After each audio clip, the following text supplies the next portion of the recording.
Hi, welcome to my channel. ఈరోజు పచ్చి రొయ్యలతో చట్నీ ఎలా చేసుకోవాలో చేసి చూపిస్తాను మీకు. చూడండి, ఈ రొయ్యలు తీసుకొని మంచిగా క్లీన్ చేయించేసాను.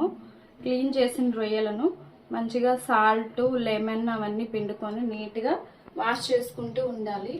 చేపలు ఎలా కడుక్కుంటామో నీచు అనేది రాకుండా, ఇలాగే రొయ్యలు కూడా నీచు వాసన రాకుండా మంచిగా నీట్గా కడిగి ఇలా పెట్టాను. ఇప్పుడు స్టార్ట్ చేద్దాం ప్రాసెస్ ఎలా చేయాలో.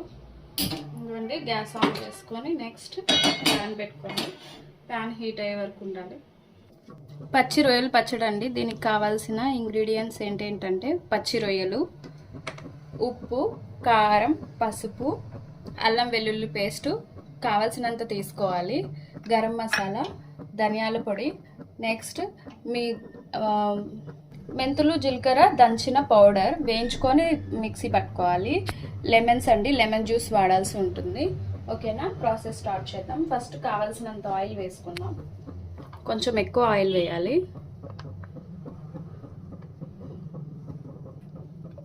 ఆయిల్ హీట్ అయిన తర్వాత క్లీన్ చేసి పెట్టుకున్న ప్రాన్స్ అనేవి వేసుకోవాలి. ఆయిల్ హీట్ అయిందండి, వేసేస్తున్నాను.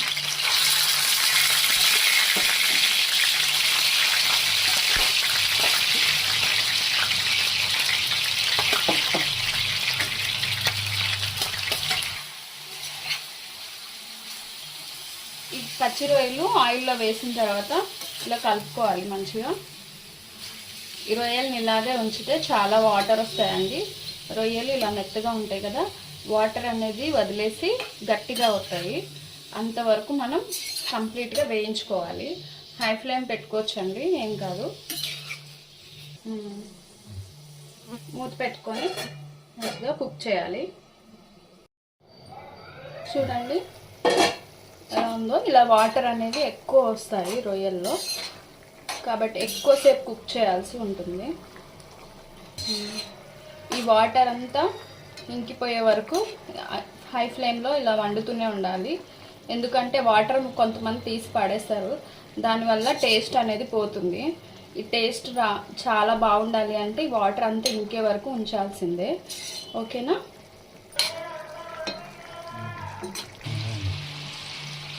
సాల్ట్ వేసుకోవాలి కొంచెం.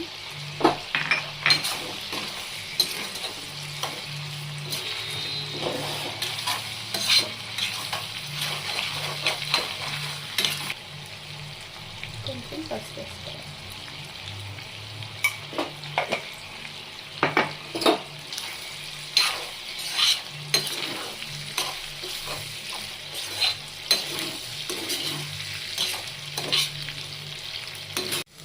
ఇది చూడండి, కేజీ రొయ్యలు తీసుకుంటే అందులో క్లీన్ చేయగా హాఫ్ కేజీ అవుతాయి ఆ రొయ్యలు. ఇక వండితే మనకి పావుకిలో అంతనే అవుతాయండి. చూసారా, ఇలా వేయించుకోవాలి. ఇలా రెడ్ కలర్ వచ్చే వరకు వేయించుకుంటే పచ్చడికి చాలా బాగుంటాయి. నిల్వ ఉండడానికి మనకి రొయ్యలు బాగుండాలి అంటే రెడ్ కలర్ వచ్చే వరకు వేయించుకోవాలి.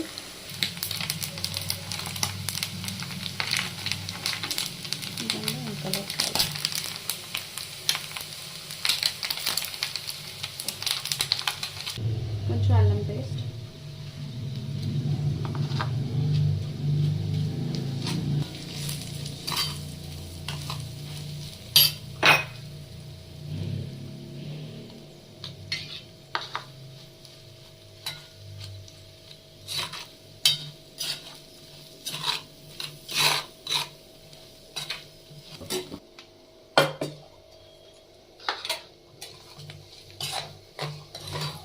కొంచెం చల్లారనివ్వాలి కదా. అల్లం వెల్లుల్లి పేస్ట్ బాగా కలిసిపోయే వరకు మనం తిప్పుతూనే ఉండాలండి. ఇలా కలుపుతూ ఉండడం వల్ల అల్లం పేస్ట్ వేగిపోతుంది. తర్వాత కారం వేసాను. కారం కూడా కొంచెం వేగాలండి, అందుకనే ఆయిల్ బాగా వేడిగా ఉన్నప్పుడు కాదు, కొంచెం ఆయిల్ చల్లారిన తర్వాత వేయాలి, లేదంటే కారం మాడిపోతుంది. ఓకేనా, నెక్స్ట్ ధనియాల పొడి వేసాను. ధనియాల పొడి కొంచెం వేసానండి. కొంచెం గరం మసాలా వేస్తున్నాను అంతే. ఎందుకంటే దీనికి మంచి గ్రేవీ రావాలి అని అంటే ఇవి వేసుకోవాల్సి ఉంటుంది. జీలకర్ర, మెంతుల పొడి వేసాను. ఇవన్నీ బాగా మిక్స్ చేసుకోవాలి. కొంచెం సాల్ట్ వేసానండి, తక్కువ అయిందని. ఇవన్నీ మంచిగా కలుపుకుంటే మనకి పచ్చడి అనేది బాగా కలుస్తుంది. కంటిన్యూగా కలుపుతూ ఉండాలండి. ఇక్కడే పచ్చడి టేస్ట్ అనేది మారిపోతుంది. తర్వాత అదే గిన్నెలో వేసుకున్నా అండి. తర్వాత పచ్చడికి సరిపోయేంత నిమ్మకాయ జ్యూస్ వేసాను. ఇలా తిప్పుతూ ఉన్న కొద్దీ పచ్చడి దగ్గరికి వస్తుందండి లెమన్ జ్యూస్ వేయడం వల్ల. చూడండి పచ్చడి ఎంత బాగా దగ్గరకు అయిందో. దీంట్లో కొంచెం ఆయిల్ తక్కువైంది అనుకుంటే మనం కాచి చల్లార్చిన ఆయిల్ వేసుకోవాలండి. ఇప్పుడు ఆయిల్ సరిపోతుందండి. దీన్ని ఇలాగే వదిలేస్తే ఆయిల్ పైకి వస్తుంది. కానీ ఇంకా కొంచెం మనకి ఆయిల్ ఎక్కువ కావాలి అనిపిస్తే కనుక చూడండి ఆయిల్ ఎలా పైకి వచ్చిందో. కొంచెం కాచి చల్లార్చుకున్న ఆయిల్ వేసుకుంటే సరిపోతుంది. నేను టేస్ట్ ఎలా ఉందో చూసి చెప్తానండి.